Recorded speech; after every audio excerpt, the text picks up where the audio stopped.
All right, very happy to be welcoming back once again onto the podcast today, James Kobielus. He's the Senior Director for Data Management here at TDWI and has been frequently on this podcast. So happy to have you back here again, James. We're going to discuss vector databases in generative AI today, a topic that I'm going to be learning a lot about, along with potentially many of the audience members here tuning in. So I'm excited to hear what you have to say on it. But before we get started, Jim, how you doing today? Thanks for joining. I'm doing great, Andrew. Doing great. Glad to be speaking on this and any topic. Definitely. Yeah, always a pleasure to have you on the podcast. Yeah. Okay, so let's jump right in here, Jim. What exactly is a vector database? Yeah. Well, vector databases are not brand new. They've been around for years, supporting various applications. But they've come into, you could say, vogue or into new relevance or supporting new use cases in the past few years related to generative AI and large language models.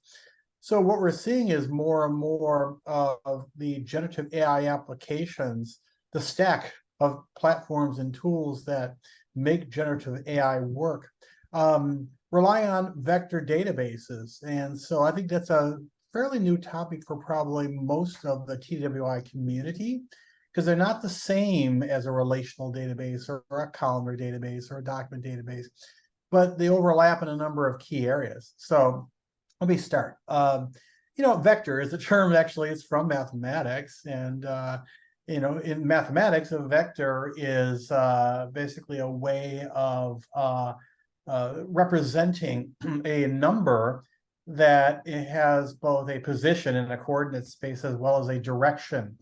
Now, when you look at vectors in the context of data, it's related. It's closely related. It's very much related to that. In fact, a vector is essentially a way of representing multidimensional data, a data point, a multidimensional data point that indicates that data point's similarity, proximity, affinity, or connectedness to other data. So connected data sets as a way of representing that data so that operations can be performed in that data, such as, like I said, building out graphs of connectedness and similarity, like in semantic webs or in behavioral, like social behavioral webs for graph analysis and the like.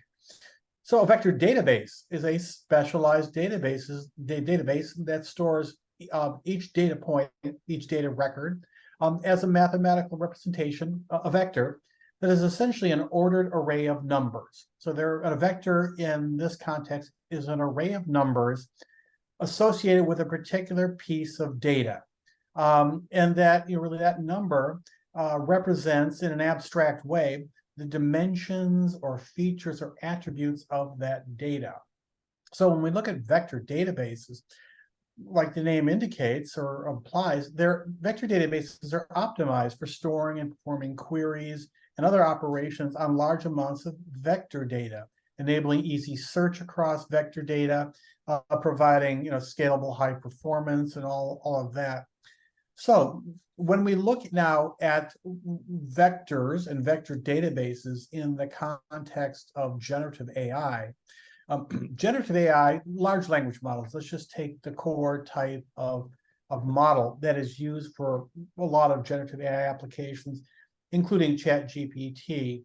So what a large language model does is that it's an algorithm that is able to find complex, intricate patterns among data points within large data sets. And large language models, generative AI models in general, neural networks, they essentially process vector data. And so to get the data into your data, let's say your relational data that's human readable, into a vector database, the data needs to be vectorized.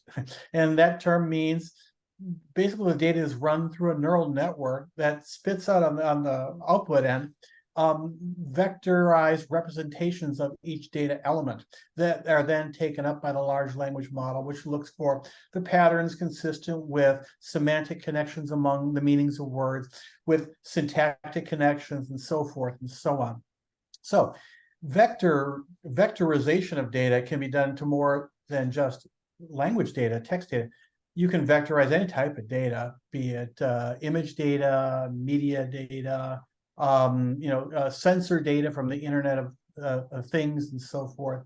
So vector databases store and enable processing and query of vectorized data, vector embeddings, which are basically a type of data representation that encapsulates the semantic information that's crucial for AI, generative AI, and other applications to gain an understanding of what that data means in terms of the broader patterns, and provides essentially a foundation for the data set itself to encapsulate a long-term memory of what that data has meant in the past, or so forth. So vector embeddings can be used to represent, or usually are used to represent, unstructured data. So in other words, the vector itself shows the structure of the data's meaning in a way that the metadata of, say, an image or a video or audio or natural language text doesn't. So it brings a degree of structure to the processing of unstructured data that enables you to do some fairly amazing things like we've seen with generative AI. So as I said, these vectorized embeddings of data are compressed abstract representations of unstructured data, where the vectors consist of a set of numbers, or also known as tokens, of arbitrary length, and that can represent hugely multidimensional data sets, where you might have data, like abstractly image data, where you're using vectorization to represent relationships of shape and color and proximity and so forth and so on. So the vectors can be hugely multidimensional. And if you have a significantly powerful enough, say, large language model, you can find some really intricate patterns within vectorized data sets. So with that said, that's what a vector database is. Now, a vector database can be something that's built from the ground up for vectorized data, but also you can use, and many have, a graph database or a document database or even a key value store to process vectorized data. So vectorized data has been used for years in natural language processing, like the core of AI. But the power now of things like large language models to work with vectorized, like, text data, to be able to support generative development of new content that conforms closely to the structure, the semantic structure of existing unstructured content, has been proven out, and then some, by AI-driven chatbots, so forth. So that's why vector databases are suddenly now in vogue, and we see a fair number of solution providers, but also open source communities that have developed vector databases. And so there you go. Hopefully, in a nutshell, that'll explain the core of what this is all about. Yeah, I think you did. I'm going to be learning along with as I mentioned, many of the audience members here. So that was a great explanation for me. I think I'm able to kind of understand, or at least comprehend slightly, a little bit more about vector databases. So then, Jim, what would be some of the principal use cases for vector databases? Right. Well, the core use cases that vector databases have been used for quite some time, e-commerce, like recommendation engines that are able to produce highly targeted and personalized recommendations for your customers based on their past pattern of purchases and interactions across your multiple channels and the like. So graph models, using vectorized representations of all that data, have been used in, say, recommendation engines for a number of years. Likewise, for social influence analysis, looking at connections between people and groups and things and so forth, as a way of doing influencer analysis. So vector data has been used with graph databases in the context of those kinds of use cases for quite some time. A powerful thing happened about 10 years ago in this space, which is that Google was working on a project called Word2Vec, to Vec, which showed that you can build vectorized representations of natural language databases and produce vectorized embeddings of that data in such a way that you could predict the next words or sentences or paragraphs to respond effectively to a particular query. In other words, that was the beginning of generative AI with large language models, Word2Vec. And then Google stepped up. Google had a lot of the foundational research here. In 2018, they developed a new way of doing vectorization of natural language databases, an approach called a transformer model. I won't bore the listeners with all the details, but essentially that enabled word vectorization to be even more powerful and more accurate. And so that in 2018 was the foundation of GPT-4 and so many other large language models and AI chatbots that are now at the core of this new phenomenon. So it's all about natural language processing, natural language understanding. These are the core use cases.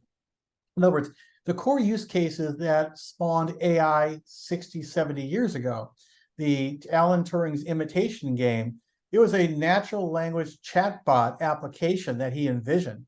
And now we're able to make mincemeat of the imitation game with very practical solutions that have been commercialized and are just like growing in sophistication. So really the transformer architecture at the heart of the new generation of word vectorization schemes is the enabler for sophisticated, not just natural language processing, but also processing of the connections between images and captions. So for a lot of image analysis now, go back to like a news database where you have, you can have millions upon millions of images that have been captioned at the very start, by news organizations and so forth. This new approach where you can basically vectorize the images and the captions as well as the connections between them and basically start to use that, and many have, to be able to support image-based searches, like presenting an image of one sort and then asking what images look like this or as close to this as possible, and what do they mean? Being able to roll up fairly quickly like a response, like, a picture of a carnival in a small town in Kentucky in 1966, and here's where it was, and here's what was going on, and so forth, and here's the broader context, based on having an unstructured database of images and text that has been vectorized and is being processed by the new generation of large language models and other foundation models that fundamentally rely on vectorized data to identify the connections and similarities between this image and other images within its database.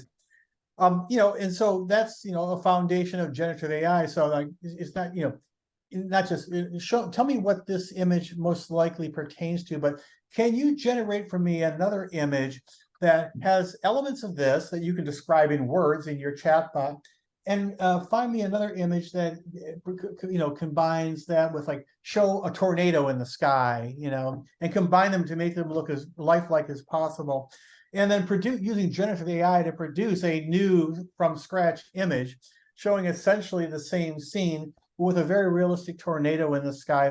See what I'm talking about here? Yeah, definitely. Oh, the underlying vectorization of the data and the power of a vector database is that the vector database can speed, if it's architected for these kinds of use cases, can speed those queries like image-based queries or natural language queries, and can speed up the generative process by which responses are returned back in response to a prompt with some combination of some some text-based output, or some image and text-based output, or image and text-based, and even maybe even a three-dimensional molecular representation of some, substance or whatever.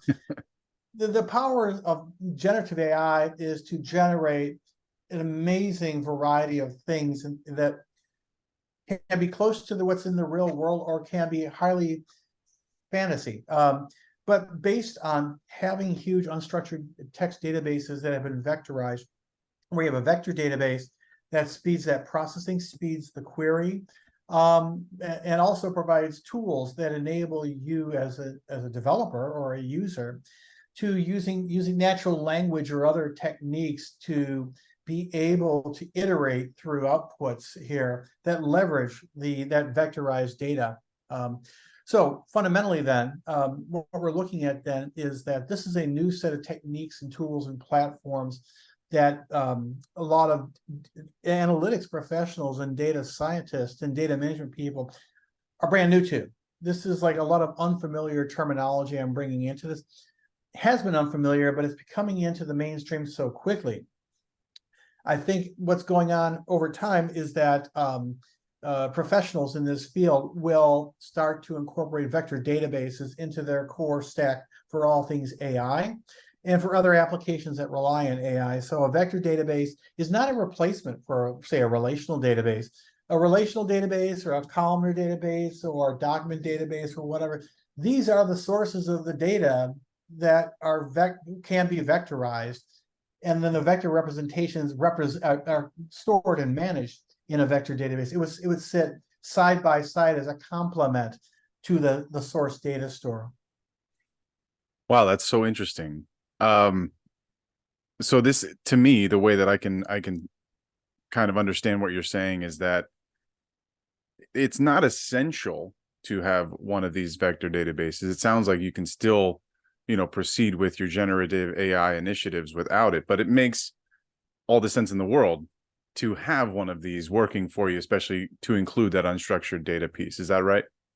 Well, yeah, but there will generally be a vector database within your generative AI implementation, but you're probably, if you're like most companies, including us, you're looking to your service provider to Right. offer you a generative AI capability in the cloud. You don't need to know all this plumbing, what a vector database is, or how it relates to a relational and so forth. That is provided by the stack that's contained within that cloud service that makes it happen. But over time, as we see more enterprises deploying generative AI on-prem, on their own data, on their own servers and so forth, they're going to need people who know how to set up and run and manage and optimize vector databases alongside all these other data platforms.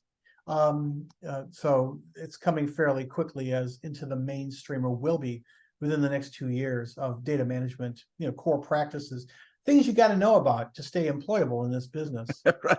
Well, so that actually leads me to my next question. That was a great transition there. What skills and tools do the data professionals require to work with vector databases?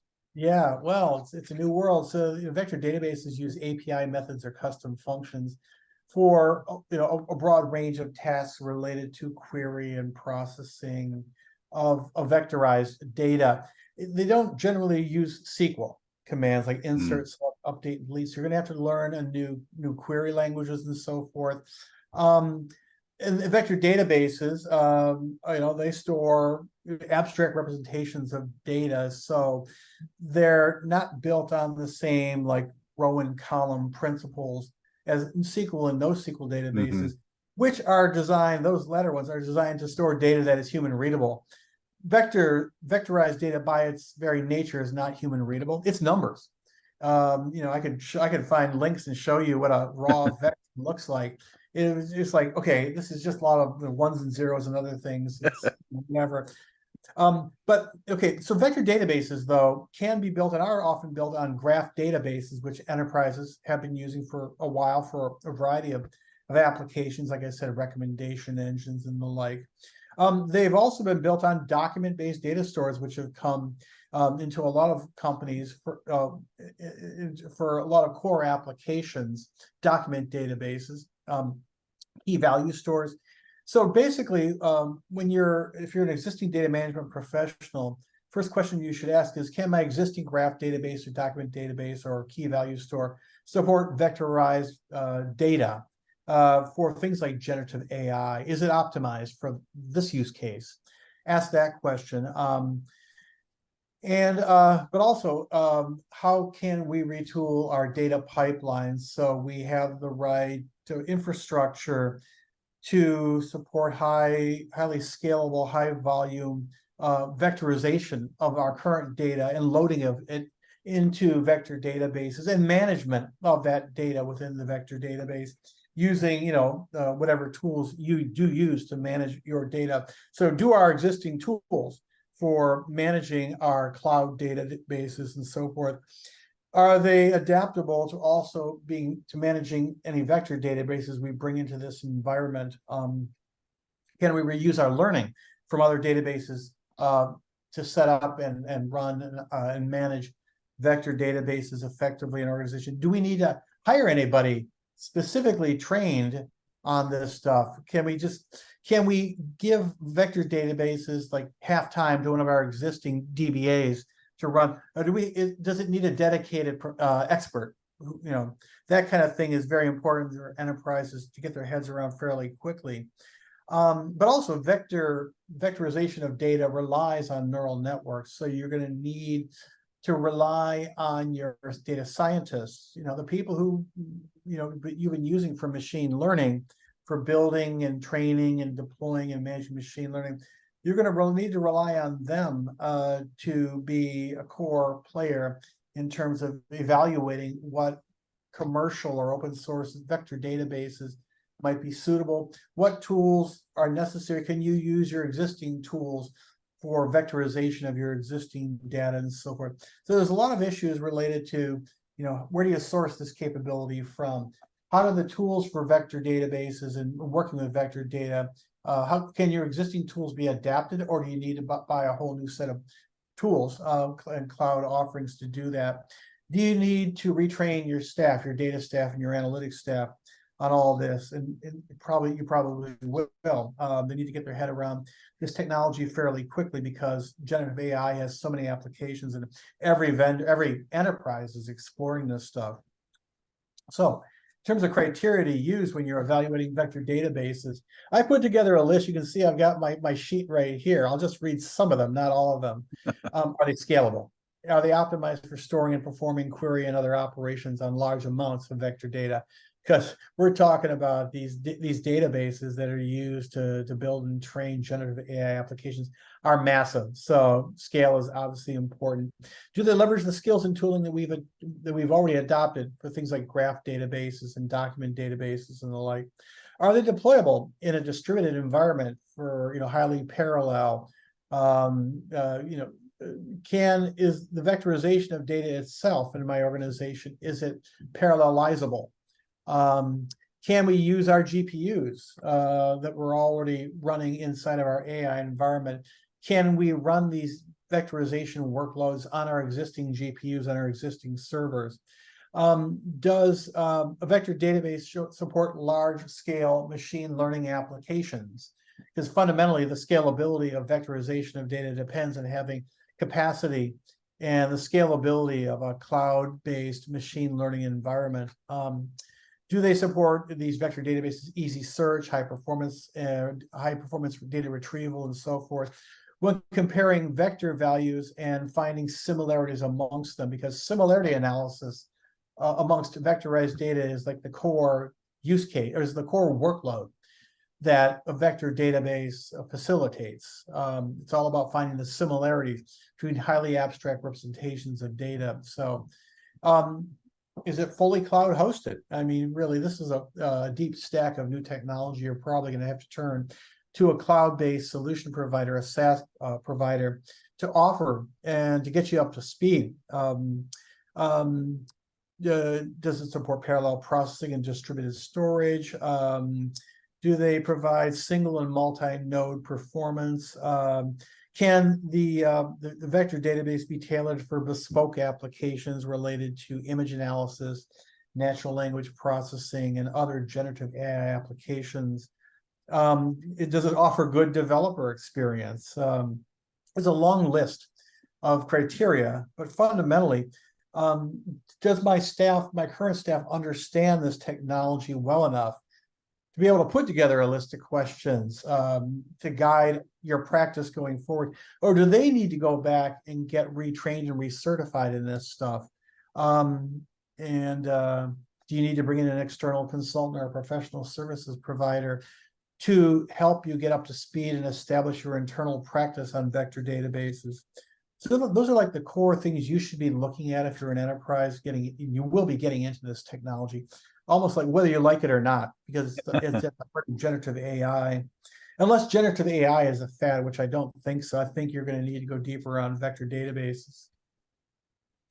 Wow, yeah, there's a lot involved there, Jim, and I think as you mentioned, I mean, if people aren't aware, they're going to become aware of this pretty fast, I would imagine. Yeah. And the need for consultants and upskilling, current members of your staff or hiring new, all of that is going to definitely be something for consideration. So, Jim, I got one last question for you before I let you go here. Who are the principal providers of vector databases for enterprise deployment at this time? Right. If a year ago, if you asked the average, even industry analysts like me, who are the primary providers of generative AI applications, most would not be able to name the vendors because they were so new, and they still are. Mm-hmm. And now there are dozens upon dozens, if not hundreds, of companies in the generative AI space. In the vector space, well, there's been the graph database players and the document database players and all that over time who've supported these applications. There are some startups that are getting some traction. I've been following Weaviate, Vespa, Qdrant, Chroma. There's several others. There's Pinecone. See, these are all new names. They provide purpose-built vector databases for generative AI. But also, we're seeing a fair number of the cloud players like AWS offer vector databases in terms of their portfolio of SaaS-based offerings for their customers. So yeah, I mentioned Pinecone, Chroma, I mentioned Weaviate, and so forth. So going forward, it's come this time next year, we're probably going to see all the major database vendors offer their own vector databases as an extension of their existing portfolios, but also as standalone offerings that are geared to specific generative AI applications. A lot of it probably to do with not just AI chatbots, but also with all the image-based generative applications related to, like, we're seeing generative AI being used to generate images and video clips and music, and you best believe there are going to be vector databases that are optimized for these particular types of data, or they call them tokens and all that, optimized for vectorizing them and querying them and processing and then managing all those different types of vector data that are necessary to stand up any of these very different types of generative AI applications. So stay tuned. This is clearly an area that a lot of VCs are keenly interested in, and there's a lot of startup activity.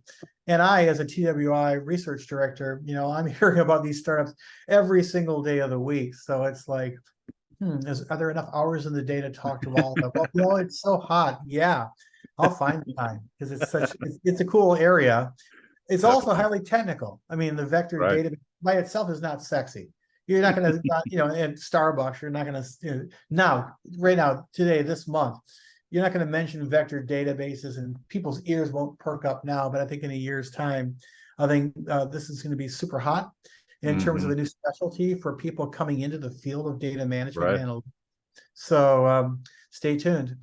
Absolutely. Well, Jim, that was awesome. I did learn a lot here. So thank you very much for taking me through that.